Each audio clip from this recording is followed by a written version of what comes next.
You are not here by chance. It is not random that you found this information. It is not coincidence. It is synchronicity.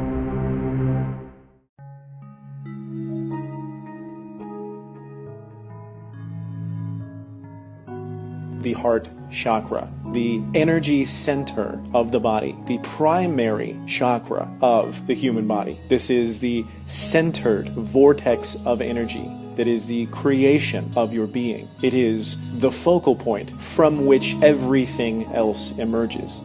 It is the first vital organ that is formed when a child is coming into the world, and with good reason. It is the foundation of all. We mention this to begin to point out the value of connecting to your heart and, ideally, letting it be the foundation of every decision that you make. We are wanting to move into greater congruency with our higher mind. This cannot be better done than through the heart. Yes, there is the idea that the pineal gland is the seat of the soul, the third eye. The third eye chakra is, in essence, a subset. This is a chakra that is, in and of itself, powerful, but without the grounding influence of the open heart chakra, then that which is received through the pineal can be askew. And so, we are here today to cultivate that very thing, an open heart chakra.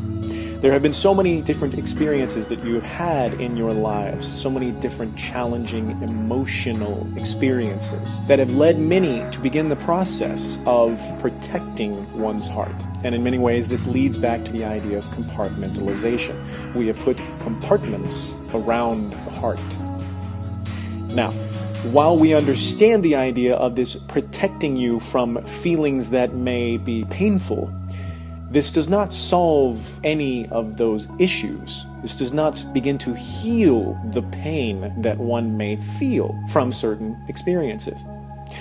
Those feelings, even the painful ones, are there to teach you something. They are there to lead you into more authentic truth about your reality, about your relationships, about who it is that you really are.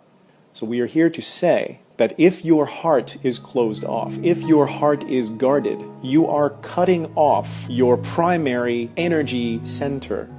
You are cutting off the primary source of your connection, your unskewed connection to your authentic self, to your higher mind, to creation itself. You are, in a sense, guarding yourself from yourself. And it requires energy to fabricate this compartment that you have put around it. In many cases, you are simply living in the mind without the connection to your heart, to your intuition, to your gut feelings.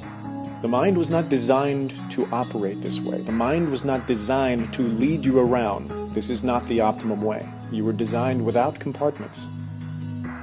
And so if you find yourself guarding yourself, guarding your heart, protecting yourself from your feelings, you are keeping yourself from your greater alignment. So, how do you begin to open up? The primary way is to accept the idea of surrender. Surrender to yourself. Surrender to the feelings. Allow yourself to feel whatever it is that you feel, because those feelings, which are just information to be processed, so that you may release this wasted energy loop and bring that energy back into the congruent whole again. So surrender to the feelings is the first idea. The second idea is vulnerability. We understand that there is the idea of wanting to protect oneself, but you are protected. The things you protect yourself from are just the fear of feeling pain, which is due to the idea of having labeled the experience as pain. If you begin to reimagine the idea of painful experiences into simply experiences, then you can begin to explore them freely in whatever they have to teach you, and begin to process those feelings and emotions and learn from them and grow from them, and to come into greater alignment with who you actually are. because the only reason that those experiences are painful is because you had an idea of who you are that is not true. It is based on limitations that are not real. They are fabrications. They are illusions. And so even the pain is there as a gift to lead you through the funhouse mirrors into a greater clarity of yourself. This is vital. And so remaining vulnerable in whatever situation you find yourself in is going to teach you the greatest amount about yourself. It's going to allow you to remain open in your heart. Now, we understand that there are those who would say, but this is going to leave me open to being hurt.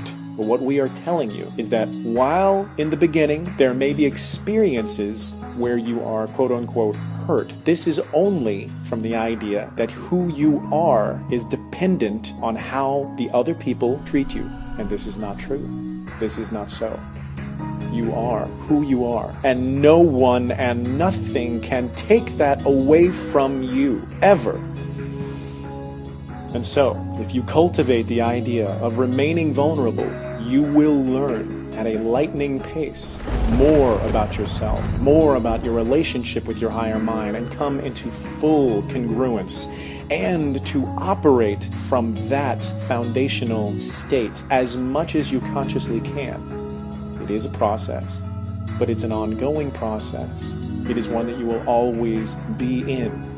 This is by design, and it's meant to be fun and exciting. And even the painful experiences can be viewed as fun and exciting because they are teaching you something about yourself that you did not know before this moment. Or it's strengthening a lesson that you've gotten hints at before but you didn't quite accept. You were given another opportunity to accept this and to integrate this and to live this knowing. Your mind is there to serve you, but not to lead in your experience. It is meant to be a servant of the heart. The heart is meant to lead your dance.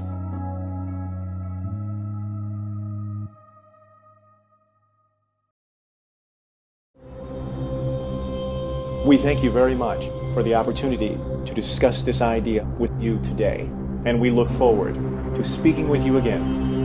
Until then.